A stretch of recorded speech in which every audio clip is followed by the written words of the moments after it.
Hello दोस्तों, welcome to my YouTube channel. जिला ग्रामीण विकास अभिकरण सिमडेगा के तहत न्यू वैकेंसी जारी किया गया है जो मनरेगा के अंतर्गत है। इसमें टोटल पद का नाम 4 है, जो कि पहला पद है प्रखंड कार्यक्रम पदाधिकारी, दूसरा है तकनीकी सहायक कन्या अभियंता के समकक्ष, तीसरा है लेखा सहायक और चौथा है रोजगार सेवक।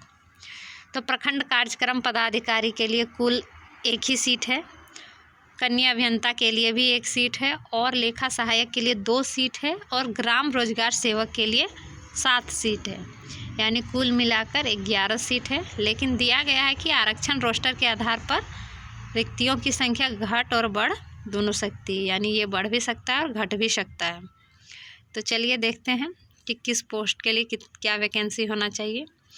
तो जिस तरह अगर आपको पता होगा कि अभी सभी जिलों में मनरेगा के तहत वैकेंसी निकला है, तो सबका वैसे ही रहता है कि अनिवार्य योग्यता, जैसे प्रखंड पदाधिकारी कार्यक्रम के लिए आप अगर कार्यक्रम पदाधिकारी के लिए आप करना चाहते हैं तो किसी भी संकाय में आपको 55% अंकों के साथ आपको उत्तीर्ण होना होगा।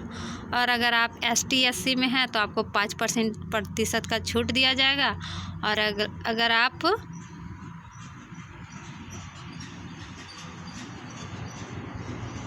और साथ में आपका अतिरिक्त योग्यता जो MBA BCA जो किए हैं कंप्यूटर से रिलेटेड, वो आपका है तो आप डाल सकते हैं। दूसरा है तकनीकी सहायक कन्या अभियंता के समक्ष।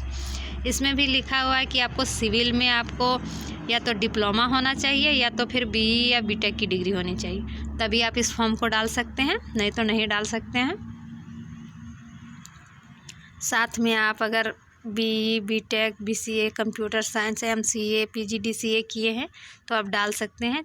तीसरा है लेखा सहायक, जिसमें अनिवार्य योग्यता है कि आपको BCom ऑनर्स से 55% अंक के साथ उत्तीर्ण होना होगा। साथ में आप BCom में 55% अंक प्राप्त नहीं हुआ है परंतु तत्पश्चात MCom किया है तो आपको 5% घटाकर से BCom की कोटि में शामिल किया। मतलब अगर आप BCom में 55% अंक नहीं आया है और अगर MCom किए हैं तो आपको 5% का इसमें छूट दिया जाएगा। अतिरिक्त योग्यता में वही है कि आप MCom MCA BCA किए हैं PGDCA किए हैं तो आप डाल सकते हैं। चौथा है ग्राम रोजगार सेवक, जिसमें आपका या तो मैट्रिक प्लस ITI किए हैं जिस ट्रेड में। साथ में अगर मैट्रिक ITI नहीं किए हैं और अगर आप इंटर पास हैं तो आप इस फॉर्म को डाल सकते हैं।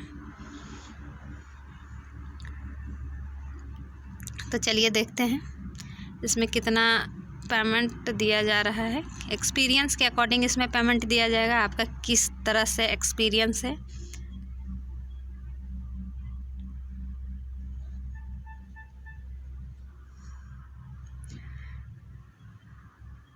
तो इसका ऑफिशियल वेबसाइट है www.simdega.nic तथा उप विकास आयुक्त सह अतिरिक्त जिला कार्यक्रम समन्वयक का कार्यालय सिमडेगा में सूचना पट पर देखा जा सकता है इसको। अगर आप आरक्षण का दावा नहीं करते हैं तो आरक्षण का लाभ नहीं दिया जाएगा। और अगर आप आरक्षण का दावा करते हैं तो आपको स्थानीय जाति प्रमाण पत्र भी देना पड़ेगा कि आप किस में आते हैं, आप अनुसूचित है, अनुसूचित जनजाति है या तो खेल कूद में है। तो चलिए देखते हैं एज। तो इसमें अनारक्षित वर्ग के लिए जो कि पुरुष के लिए है वो 35 वर्ष है, अगर विकलांग है तो 45 वर्ष, आर्थिक रूप से कमज़ोर वर्ग के लिए है पुरुष के लिए तो 35 वर्ष और विकलांग के लिए 45 वर्ष। अगर महिला किसी भी कास्ट में आ रहे हैं तो आप उसके लिए 38 वर्ष और अगर विकलांग है तो 48 वर्ष।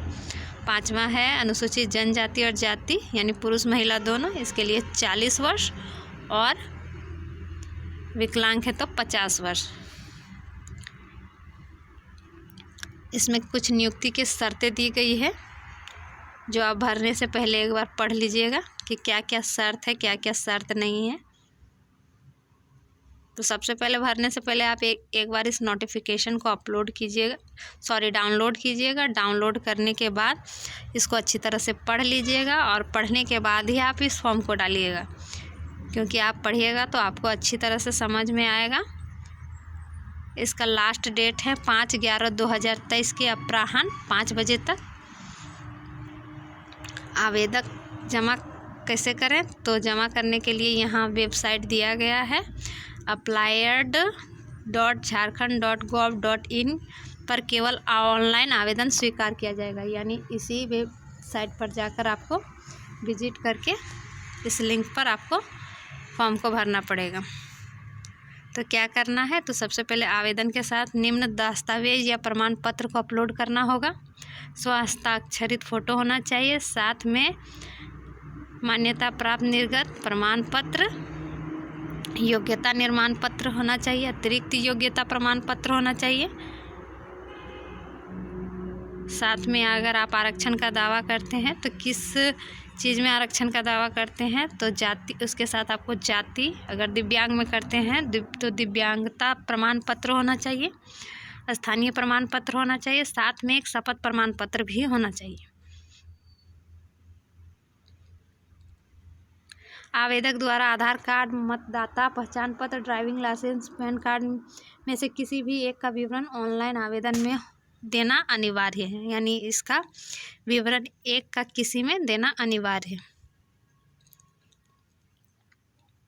लिखा हुआ है कि अभ्यर्थी द्वारा ऑनलाइन भरे गए गलत सूचना पर संबंधित अभ्यर्थी का आवेदन स्वतः रद्द कर दिया जाएगा। अगर आप गलत भरेंगे तो आपको स्वतः रद्द कर दिया जाएगा।